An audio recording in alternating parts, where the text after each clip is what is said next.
What's up, home theater fans? I'm Todd with AV NIRVANA here at CEDIA 2025 with Eric Nikila.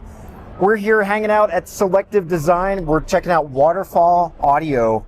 This is really interesting stuff because people think of speakers like a wood box, basically, right? Maybe some other hard material, but you guys are using glass. Yeah, glass is a unique material, and you're right. It is a tough material to work with, but with glass, you're actually able to get a perfect surface to use to create acoustics. And that's what Waterfall has done. Okay, so let's go check it out. Okay, Eric, so you're gonna have to convince me on this. The speaker looks amazing, but when I think glass, I think of that kind of first rule: don't stick your speakers into a room that has tons of glass because you're gonna get all kinds of crazy reflections and the sound might not be great. So how does that work with a loudspeaker? Maybe I'm off, maybe you would disagree with me.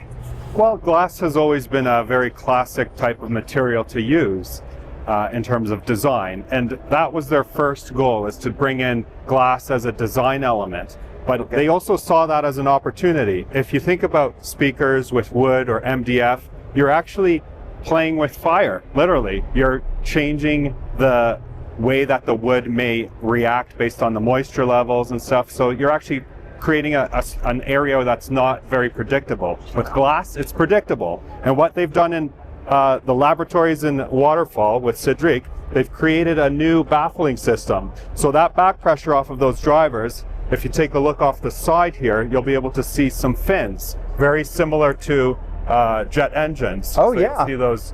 It almost looks like a turbine. Exactly. So those fins allow the back pressure off the drivers to dissipate in such a way that it's favorable for the acoustics.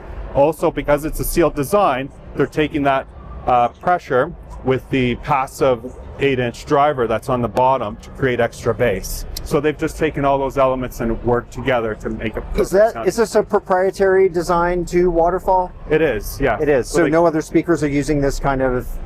Is there a name for that technology in the back? Jetstream. Jetstream. Yes, and that's where the name comes, the XT1, XT2, XT3, Jetstream Technology. I can see why it's called Jetstream. Yes, it's the perfect name for that technology. Okay, so we have dual, you said 8-inch? They do a 2.5-way design. So you can see the crossover is actually built into that beautiful aluminum base, and that's wrapped with leather. Down here in the bottom. Yes. It's where the crossover's kept. Exactly. And you can see the beautiful way that they've done almost like piano strings with the wires going up through the base. And then for the tweeter, they've gone with a beautiful design using glass to create a horn. So this looks like a compression driver? Is that what's used in there? It is, yes. So, out of curiosity, during the design process, were other types of drivers tried, or is there something about compression with this glass that's playing well together? Yeah, so when CEDIA was looking at the redesign of the XT3, which used to be the Niagaras, he really wanted to perfect it, and he had that opportunity with the crossover network that he created, and also the redesign of the new tweeter. Really beautiful. So, do these come in larger sizes? They come in 4 other sizes as well. So there's the XT1, XT2, XT3s. So they go down in size from here. And then they have a Victoria and a Glasgow, which are more of a classic model. What kind of frequency response are you getting out of this, just in general terms? It goes quite low because of the passive radiating driver. You're looking at around in the 30 hertz range where you're able to get down. That's pretty incredible. It is. So really, folks, you can use this speaker for just about any kind of movie material. If you had this in a media room paired up with a TV, you get pretty good response. I mean, right around 30 hertz is where a lot of movies are tapering off. You might not get the biggest bass of bass, super deep hits, but you're going to get a really nice flavor of bass. And then with music, I think 30 hertz covers it all. Absolutely. These are really designed for music listening, but of course they can be paired off with TVs. You'll see some beautiful shots where they have it with the new floor standing type of TVs, and it looks great, sounds amazing. And yes, you could pair it off with something like this for a center channel. They have the... Is that the same tweeter technology, or is that a similar, dome? but again, beautiful aluminum elements with the glass.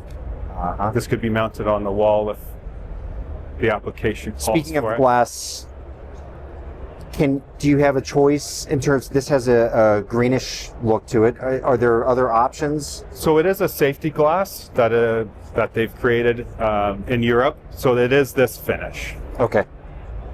That's really beautiful. It is beautiful. Yeah, I love how it reflects the light and allows you to have that transparent look. So it's great in traditional settings as well as modern.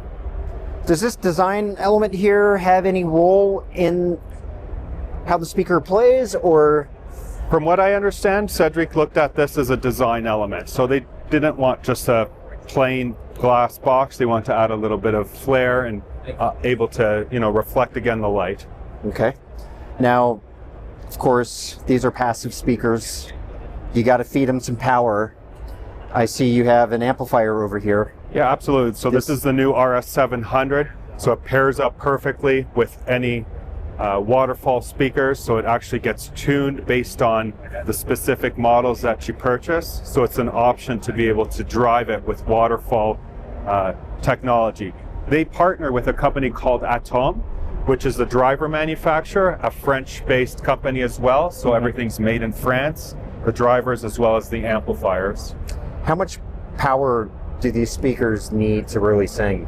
Well, you can match them up with, your preferable amplifiers as well. We would recommend 150, 200 watts as a minimal. This is actually 700 watts. How many? 700 watts a channel. 700 watts per channel out of this. Yes. So this is perfectly tuned. It's a digital driver that they're using. So it's perfectly tuned based on each driver, and they're able to set that and have that saved into this amplifier. Wow, that's really fascinating. Yes. And what class of amp is this? It is a Class D. Class D, I was going to say. Okay, yeah.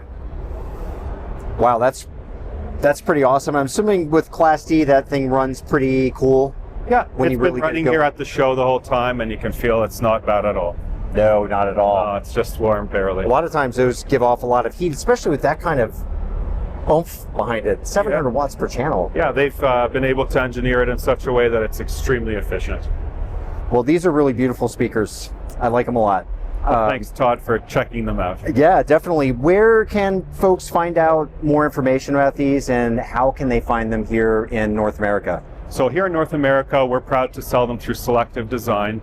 Selective Design is a North American distributor, so you can go to www.selective.design, and of course waterfallaudio.com has all the information, and through each one of those you can find where to buy them. Okay, fantastic. I'll drop some links, Eric, to all of that information right down in the description for this video, so people can easily go down there and click on it. Aside from that, make sure you subscribe to our YouTube channel, but more importantly, become a member of our home theater forum at avnirvana.com.